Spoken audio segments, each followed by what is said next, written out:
Hi hello welcome back. അപ്പോൾ ഞാൻ ഇന്ന് ഈ ഒരു ഫ്രെയിം എങ്ങനെ ചെയ്തെടുക്കാൻ നോക്കാം. അപ്പം നമുക്ക് ആദ്യം തന്നെ എഡിറ്റ് ചെയ്യാം. നമ്മൾ ഇൻഷോട്ടിലാട്ടോ എഡിറ്റ് ചെയ്യുന്നത്.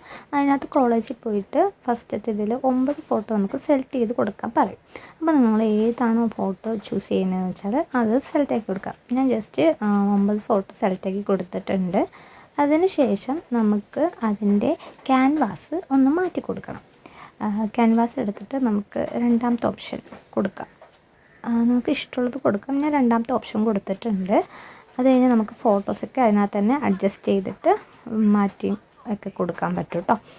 അത് കഴിഞ്ഞ് നമ്മൾ ഫിൽറ്റർ എടുക്കണം. ഫിൽറ്റർ എടുത്തതിന് ശേഷം ഡാർക്ക് ബ്ലാക്ക് ആൻഡ് വൈറ്റ് ആയിട്ട് ഡാർക്കിൽ കൊടുക്കുക. അപ്പോൾ ഇങ്ങനെ വരും. അത് കഴിഞ്ഞ് നമ്മൾ സ്റ്റിക്കർ എടുക്കുക. സ്റ്റിക്കർ എടുത്ത് കഴിഞ്ഞിട്ട് ഫേസ് കട്ട് ചെയ്യുന്ന സംഭവം എടുത്തിട്ട് നമ്മൾ ഇതിനകത്ത് സെൻട്രൽ ചെയ്ത ഫോട്ടോ വരേണ്ടതെന്ന് വെച്ചാൽ ആ ഫോട്ടോ സെലക്ട് ആക്കി കൊടുക്കുക. അതിനുശേഷം ടിക്ക് കൊടുത്തതിന് ശേഷം ഒരു വൈറ്റ് പോർഷൻ വരും. നമുക്കത് വേണ്ട എത്ര വെച്ചാൽ വെച്ചിട്ട് അതിൻ്റെ സെൻട്രലായിട്ട് വെച്ച് കൊടുക്കാം.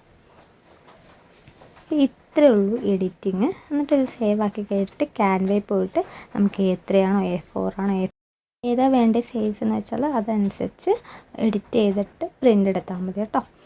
അപ്പം ഞാനിത് A5ലാണ് കേട്ടോ സെറ്റ് ചെയ്യുന്നത്. അപ്പം നമ്മൾ A5ൻ്റെ ഫ്രെയിം മേടിച്ചിട്ടുണ്ട്. ആ ഫ്രെയിം സെറ്റ് ചെയ്യുന്ന വീഡിയോയും കൂടെ കേട്ടോ ഇതിനകത്ത് ആഡ് ചെയ്തിട്ടുണ്ട് കേട്ടോ. അപ്പോൾ ബേക്ക് ഭാഗത്ത് നമ്മളിങ്ങനത്തൊരു സംഭവം ഉണ്ട്. അത് നമ്മൾ ഒന്നെങ്കിൽ കൈ കൊണ്ടോ അല്ലെങ്കിൽ വല്ല ടൂളും വെച്ചിട്ട് ഓപ്പൺ ചെയ്തെടുക്കുക. എന്നിട്ട് നമ്മൾ ആദ്യം ശ്രദ്ധിക്കേണ്ടത് ഇത് കട്ട് ചെയ്ത് വെച്ചിട്ടുണ്ടെങ്കിൽ നമ്മൾ ആ ചില്ല് നല്ല വൃത്തിയാക്കി കൊടുക്കണം കേട്ടോ.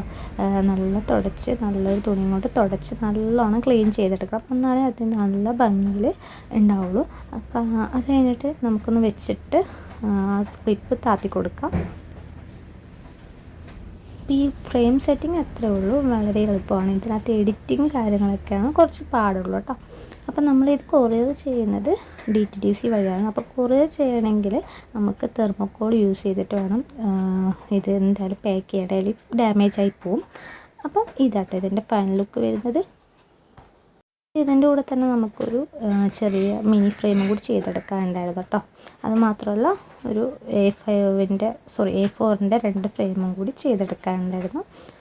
അപ്പം ഇത്രയേ ഉള്ളൂ കേട്ടോ. ഈ വീഡിയോ ഇഷ്ടപ്പെട്ട ലൈക്ക് ചെയ്യുക, ഷെയർ ചെയ്യുക, ചാനലൊന്ന് സബ്സ്ക്രൈബ് ചെയ്ത് സപ്പോർട്ട് ചെയ്യുക കേട്ടോ.